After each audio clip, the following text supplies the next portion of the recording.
Yo, JBlanked here. Love your PicoCalc but tired of digging through menus for simple settings like screen brightness? You're not alone. I'm going to show you 4 keyboard shortcuts that will let you control your device's hardware in an instant. Now, a quick heads up, for these tricks to work, you may need to update your keyboard's firmware, but it's an easy process and I've left a link to a quick guide in the description below. Let's start with the screen brightness. When you're in the zone and the light changes, don't stop to find a menu.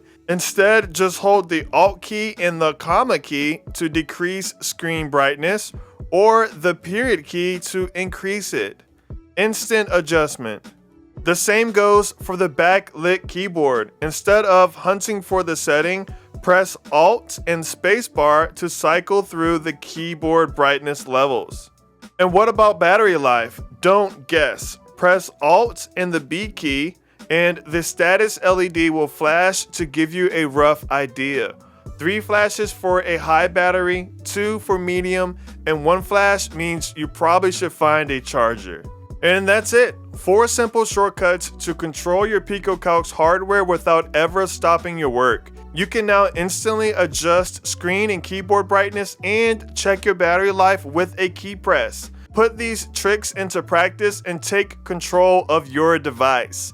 I'm JBlanked. For more tips like this, make sure to subscribe. I'll see you next time. Peace.